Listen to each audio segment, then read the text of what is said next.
Саламатсыздарбы? Бүгүнкү сабагыбыздын темасы компьютерге Google Play'ди, башкача айтканда Play Market'ти орнотуу боюнча болмокчу. Компьютерге Google Play'ди орнотуу үчүн Android эмуляторуну компьютерге орнотуш керек. Ал үчүн Android эмуляторду орнотуу үчүн Google Chrome'ду ишке киргизебиз. Google Chrome'ду ишке киргизгенден кийин бул жерге адрестик жолчого установить Google Play на ноутбук деп жазабыз. Ушундай кылып жазгандан кийин клавиатурадан Enter клавишасын басабыз. Enter клавишасын басканыбызда бизден ушундай барак ачылат. Бул жерден Play Market для ноутбука скачать бесплатно для Windows дегенди тандайбыз. Тандаганыбызда бизден ушундай барак ачылат. Бул жерден биз Play Market'ти компьютерге орнотуу үчүн ушул install pack BlueStacks дегенди скачать этип алышыбыз керек. Скачать этүү үчүн ушул баскычты басабыз. Басканыбызда бул скачать этилет. Скачать этилген файл проводникте загрузки деген папканын ичине кире түшөт. Ал үчүн проводникти ачабыз. Проводникти ачканыбыздан кийин бул жерде загрузки деген папканы ачабыз.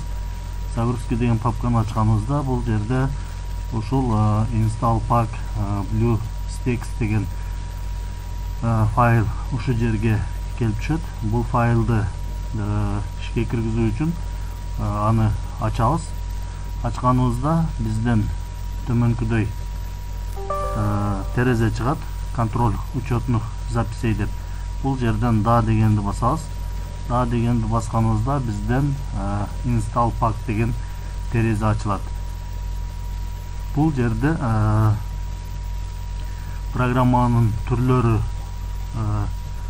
бардык программалардын түрлөрү бар. Бул жерден биз компьютерге керектүү программаларды орнотуп алсак болот. Мисалы бул жерде Яндекс браузер, антивирусный программалар, ошондой эле Telegram жана башка Bandicam, офистик программалар. Бул жерде көптөгөн программалардын установочный бар экен. Бизге азырынча алар керек эмес. Биз BlueStacks дегенди орнотушубуз керек. BlueStacks дегенди орнотуу үчүн бул жерде галочка болуш керек.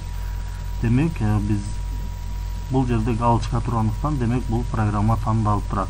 Ушул программа орнотулат. Ал үчүн биз бул жерден далее дегенди басабыз.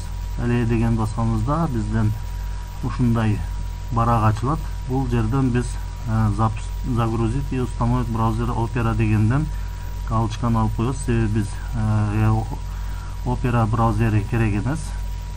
Экинчисинен дагы галочканы алып коебуз. Андан кийин бул жерден далее дегенди басабыз. Далее дегенди басканыбызда бул жактан загрузка деп чыгат. 100% устанавливается деп чыгат. Күтүп турабыз. Бир аз күтүп турсак, бизден ушундай терезе чыгат. Бул жерден установить сейчас дегенди басабыз. Установить сейчас дегенди басканыбызда бизден бул BlueStacks компьютерге көчүрүлө баштайт. Ушу жер 100%га чейин толгончо күтүп турабыз. 100%га жеткенче азыр бизде 77,57% болуптур. Бул файлдын көлөмү 530 мегабайтка барабар. Ушуну компьютерге скачать этилгенче күтөбүз.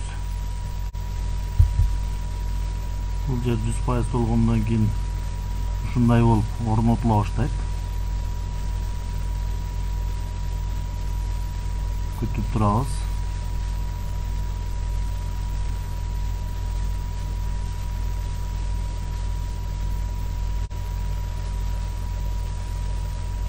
Азыр загрузка установка болуп атат. Проверка кыла баштады. Системный ресурстарды проверка кылып бүткөнчө бир аз дагы күтөбүз. Ушул жер 100% болуп толуш керек.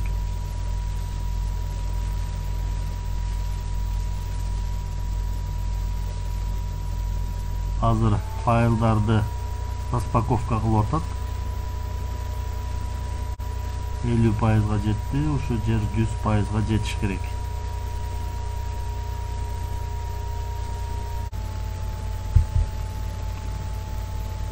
%95 болду. Дагы бир аз күтүп турабыз.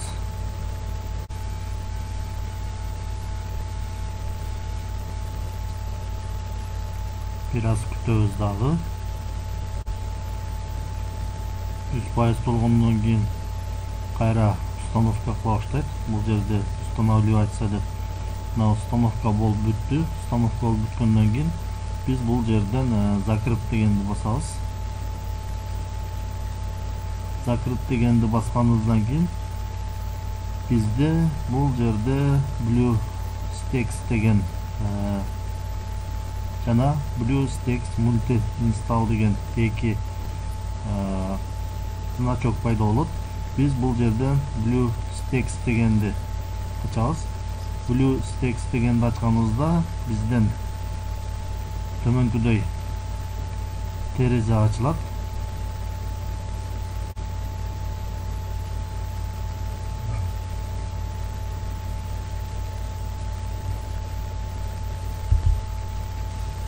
Ушундай терезе ачылып, запускаем BlueStacks, пожалуйста, подождите деп чыгат. Күтүп турабыз.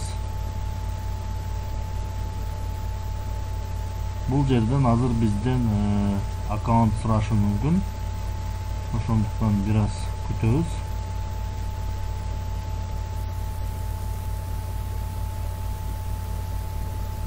Az загрузка болуп атат.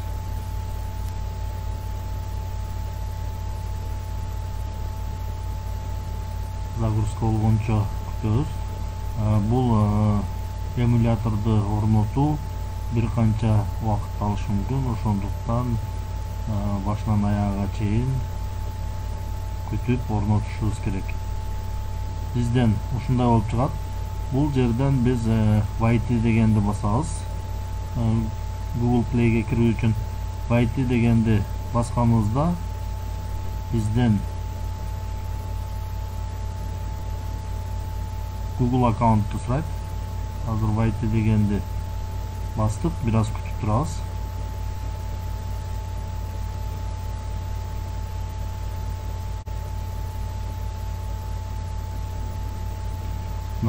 Бизден кайра дагы YT дегенди сурайт. Бул жерден дагы YT дегенди басабыз.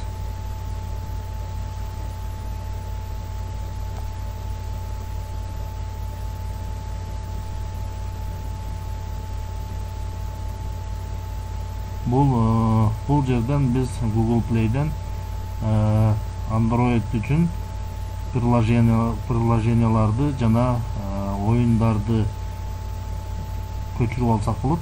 Бул жерде биз Google Play'ди компьютерге орнотуу менен телефонго орнотулуучу приложенияларды биз компьютерге орнотуп алып иштетсек болот. Ошондо биз телефонго бардык приложенияларды орнотпостон ушул жактан Google Play'ден биз компьютерге орнотуп алып, ошол приложениялар менен иштегенге мүмкүнчүлүк болот.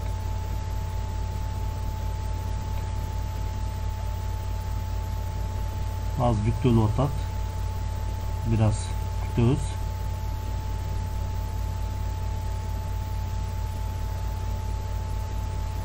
Ушундай болуп проверка кыла баштайт. Проверка кылганча бир аз күтөбүз. Телефондо дагы ушундай кылып аккаунт ачканда өзүн өзү проверка кылгандай, бул жерде дагы өзүн өзү проверка кылат. Бир аз күтүп турабыз. Текшерип бүткөнчө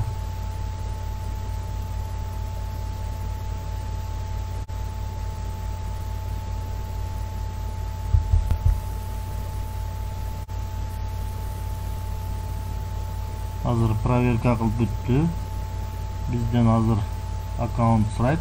Бир аз күтөбүз. Кайра дагы проверка кыла баштады. Дагы бир аз күтөбүз. Проверка кылып бүткөндөн кийин бизден ушундай болуп Gmail аккаунтубузду сурайт. Бул жерге өзүбүздүн аккаунтту жазабыз. Ушул жерге өзүбүздүн аккаунтту жазабыз.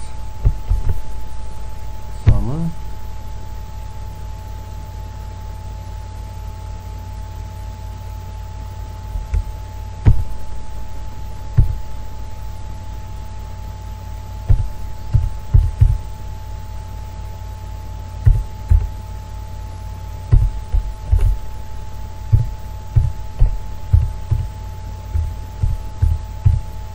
аккаунтты жазгандан кийин бул жерден далее дегенди басабыз. Далее дегенди басканыбызда бизден аккаунттун паролун сурайт. Аз загрузка болуп атат. Аз күтөбүз. Ушундай болуп пароль сурайт. Бул жерге биз аккаунттун паролун жазабыз. Паролду жазгандан кийин бул жерден далее дегенди басабыз. Далее дегенди басканыбызда бизден ушундай болуп Google'дун шартына макулсузбу деп, кабыл аласызбы деп, биз бул жерден принимаю дегенди басабыз. Принимаю дегенди басканыбыздан кийин бизден төмөнкүдөй барак чыгат. Дагы өзүн-өзү проверка кыла баштайт. Проверка бүткөнчө дагы бир аз күтөбүз. Проверка бүткөндөн кийин бизден ушундай барак чыгат. Бул жерден биз сохранять резервную копию на Google диск дегенди өчүрүп койсок да болот, кааласак жандырып койсок да болот. Андан кийин биз бул жерден төмөн жакка түшсөк, принять деген баскыч чыгат. Ошол принять деген баскычты басып коебуз. Принять деген баскычты басканыбыздан кийин бизге Google Play жүктөлө баштайт. Азыр Google Play жүктөлүп атат.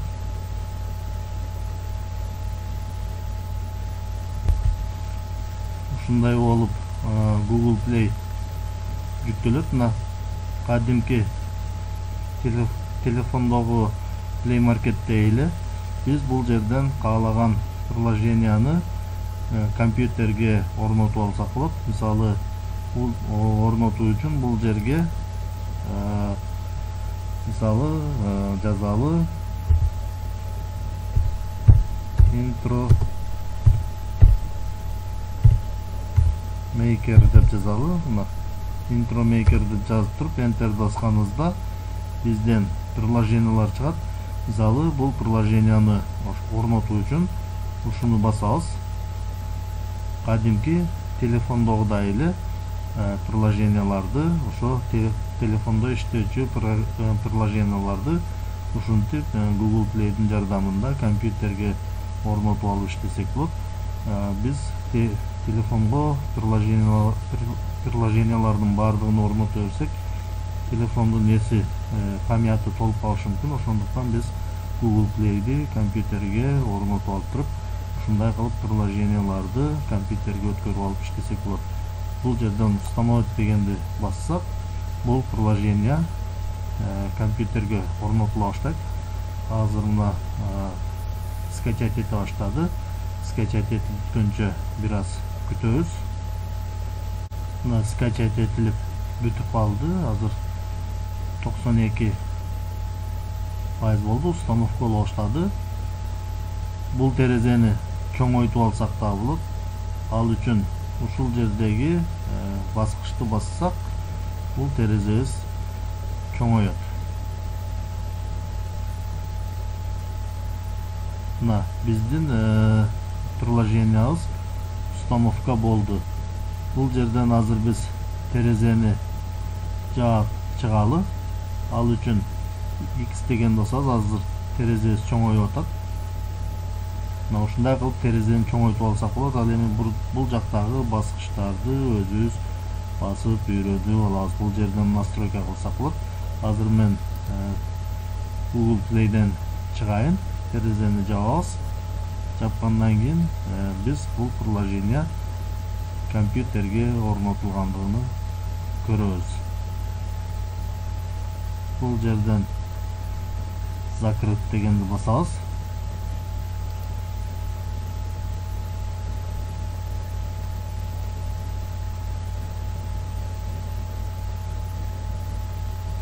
Азыр биздин терезе жабылат. Мына терезе жабылгандан кийин биз ушул Intromaker деген приложенияны компьютерге орнотуп алдык.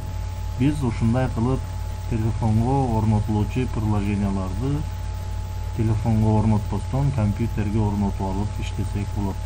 Себеби биз ошондо телефонго, мисалы телефондун памяты азыраак болсо, ушундай кылып керектүү приложенияларды ноутбукка өткөрүп алып иштегенге туура келет.